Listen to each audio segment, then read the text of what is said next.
In this video, I'm going to tell you 4 things that you can start doing today such that you can get ahead of 99% of the other students. And I know these things work because this is what I use to get ahead of 99% of the students. Basically, since entering college, I was able to get a bachelor's, master's, and PhD in electrical engineering. And right now, I'm working as a postdoctoral fellow at the NASA Postdoctoral Lab. But anyway, I'm not here to talk about me. I'm here to talk about you. So let's go ahead and dive in. Now, before I start listing the 4 things, let's just get real clear on the expectations and the definitions. If you want to be ahead of 99% of other students, you have to be willing to do things that the other 99% are not willing to do. And this may sound scary and intimidating in the beginning, but it's actually usually very simple things that other people are not willing to do. And it may not even require discipline, just a little tweak in your environment design. So let's start with the first thing you can do to get 99% of students that is really, really easy, which is your phone. Now, 99% of students are spending every single day on TikTok, Instagram, social media on their phones. Their screen times are probably at least like 3 or 4 hours. And I'm not judging or criticizing here. These things are by definition designed to be as addictive as possible. If you're a student and you have no awareness of dopamine or other neurochemicals in your brain that act upon what you find interesting and what you find addictive and what you are willing to sit down and do, that's basically how to control your attention overall, then you will most definitely fall to the trap, because it's basically you against thousands of engineers who are very good at making something addictive. So something very simple that you can go ahead and start doing is that whenever you sit down and you want to study, you can simply put your phone in the drawer or another room. But the real game changer is not even that. The real game changer is that when you go to sleep, you put your phone somewhere such that you don't check it very first thing when you wake up. 99% of students wake up and the very first thing they do is they start scrolling on their Instagram, and then they check their TikTok, and they check their Twitter, or they check their Facebook, they check whatever, they check their messages. And guess what you've done? The very first thing you've done as soon as you wake up is you're waking up and you're getting dopamine hits and stimulus and things that are intriguing your curiosity, and who liked my picture and who sent me a message. And your primal brain finds these things very, very interesting. And 30 minutes later, when you try to sit down and do the work now suddenly becomes a lot less interesting than these things. Basically, the more time you spend on your phone, the more of an uphill battle you're going to have when you sit down and study or you sit down and do basic work. Now, if you are seriously addicted to your phone and it's a habit that you really like to break, I would really recommend reading this book. It's called Atomic Habits by James Clear. And it talks about how you can build a habit and break a habit in a very easy way. I'm not going to dive into that since it's not the topic of the video, but all else equal, start tracking your screen time. If you're spending a couple hours a day on your phone, on social media, or doing things like that, you're most definitely not going to be in the top 1% of students. So the second thing I would do if I want to get ahead of 99% of the other students is I would not do everything on my own, and I would definitely not be a lone wolf. What do I mean by that? When I was studying electrical engineering during my bachelor's, probably the biggest reason I was able to succeed and get internships and get research and get good grades all at once while still having plenty of fun really had a lot to do with my friends and the group of friends that I hung out with and the group of classmates that I had. You see, in the beginning, I tried to study on my own. I tried to do everything on my own. I tried to do assignments on my own, projects on my own, and my entire first year was really, really miserable. However, during my second and third year, I wanted to try things a little bit different, and basically I met a bunch of people, and it was very uncomfortable at first, but I think there was one time I literally walked up to one kid in my music class, and he was doing physics homework, and I said, "Hey, are you doing physics homework? I think I have the same class as you." And then we started doing homework together, and then basically that made me a lot more willing to sit down, do the exercises, do the homework, do the studying. Because when you have someone else in the trenches with you, someone else who's also struggling, and you're both going at it together, 2 brains going at the same problem at once, not only are you going to get to the problem faster, or the other person is going to teach you something and you teach them something, it just makes it more fun. And studying and doing work usually most of the time is not fun. It's just something that you have to sit down and do, especially on your phone all day, or you're playing video games, or you're doing other things that are a lot more interesting. So you definitely want to find a group of people that you can sit down and do group work with. This could be in person, or it could be literally people that you can get on Zoom or FaceTime with and just talk as you're going through problems. Now, I get it. Many of you guys are going to say, "Oh, but I'm an introvert. I don't like talking to people. I do much better on my own." And listen, I respect that and I'm all for it. But even if you're an introvert, you are a human, and humans are social creatures. So if you're someone who's more introverted and you don't like being around a large group of people, try to at least find one person that you can then sit down and do work with. Because a lot of my introverted friends tell me that whenever they're studying one-on-one,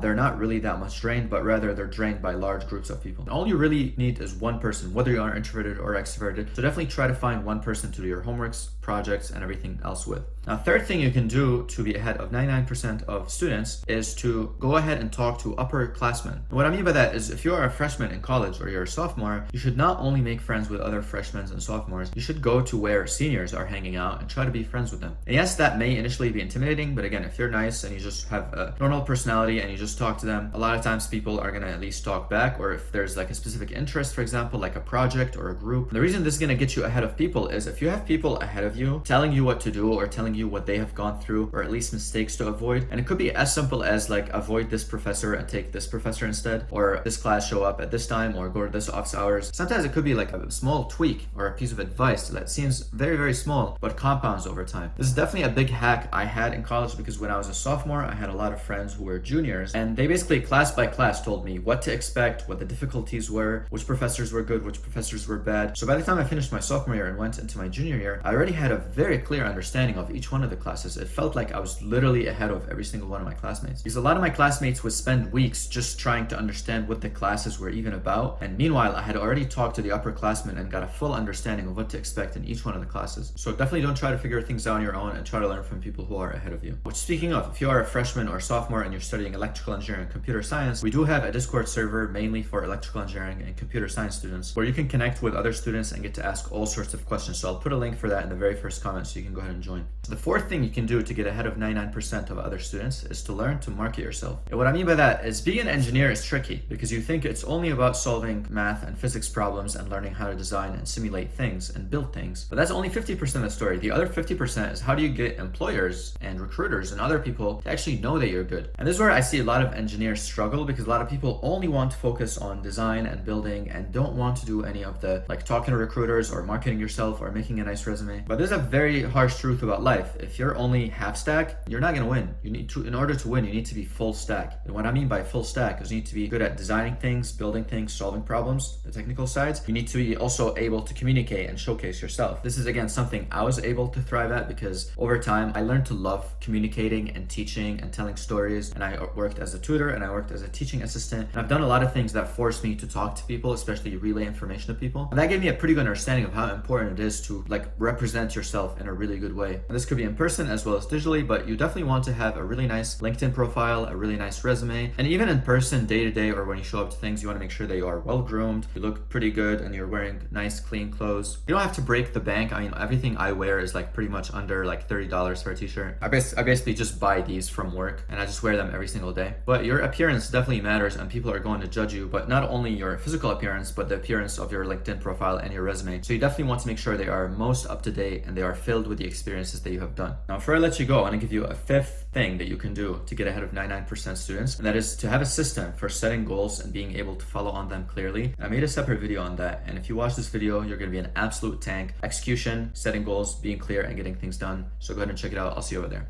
Peace, love.